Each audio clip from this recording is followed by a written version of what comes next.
Yan, magandang hapon po. Tayo po kukuha ng buli at yun po ang hanap buhay ni mama at papa para po pambaon namin sa pang araw-araw. Yan po si kuya, kauwi lang po galing sa Burdeos. Welcome kuya. Tayo po kukuha ng buli din eh. Ano ka, meron na? Ay, meron na po. Yan, atin na pong kukunin. Yan, dito po tayo sa patan. Ano po, dalawang buli. Ayos na po arit. May 100 piraso na naman po arit. Yan po ay lulutuin sa amin mamaya po. Papakita ko po sa inyo ang pagluluto kung paano ang proseso. Yan po ay gagawa muna ng ano ba yun? Balutan po na suman.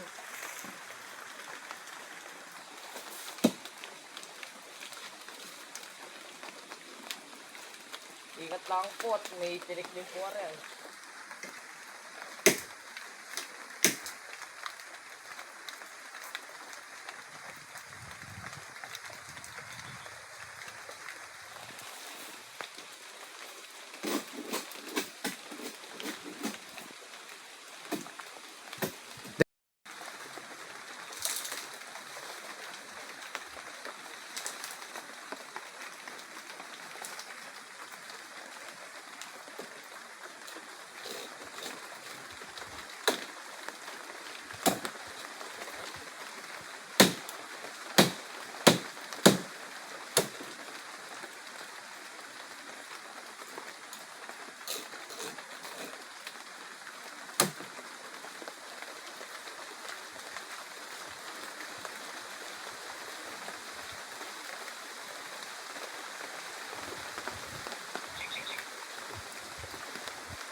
Kaya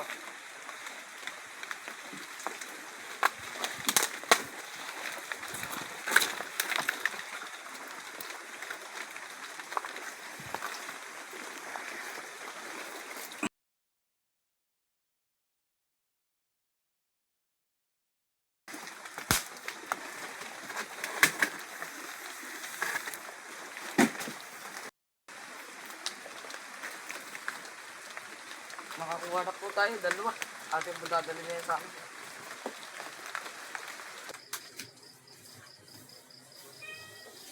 Yan, amin na pong sisimulan ng panggagawa ng tayo pan. Katulong ko po si Papa.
Yan, dapat po sa panggagawa na rin mahigpit po at nakakalas po pag niluluto na. Gawa ng nakulo.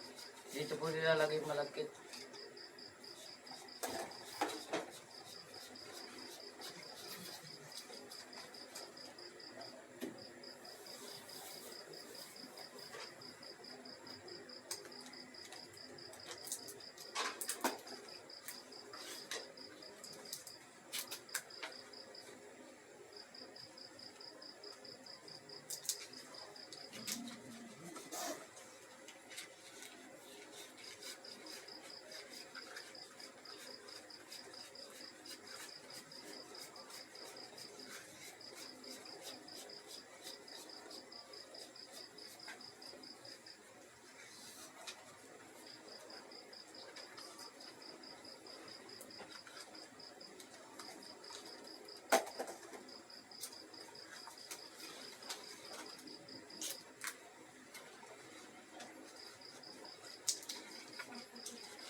Natin na pong lalagyan ng malagkit yung ating ginawang tayupan kagabi.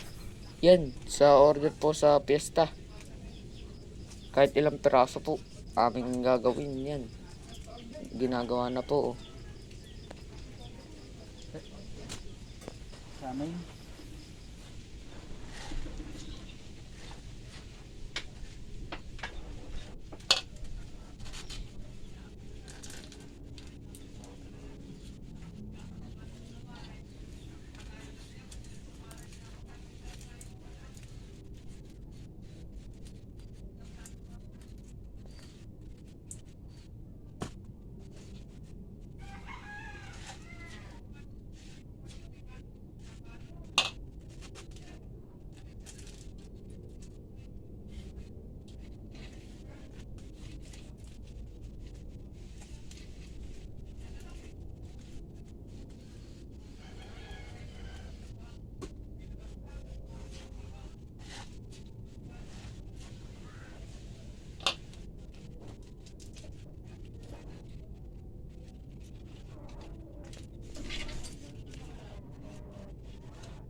Kami na pong isasalang ari sa malaking kaldero po.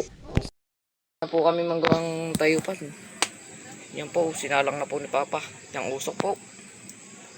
Yan, kita nyo naman po. Bukas na madaling araw po yan ay pupunasan. Yan po.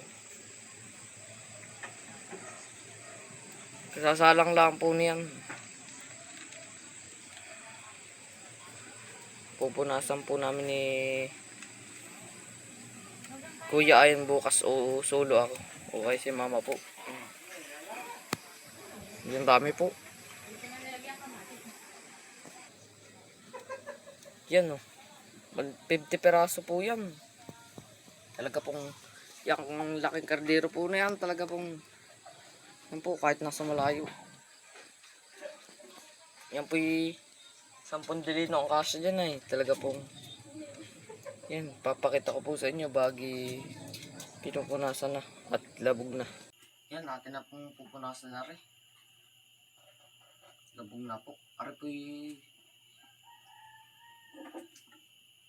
luto na. Ready to tinda na po. Ready to tinda na.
Tapos lang po mag-ano ng suman. Magpunas. Yan. Hanggang dito na lang po. Maraming salamat po sa inyong panonood.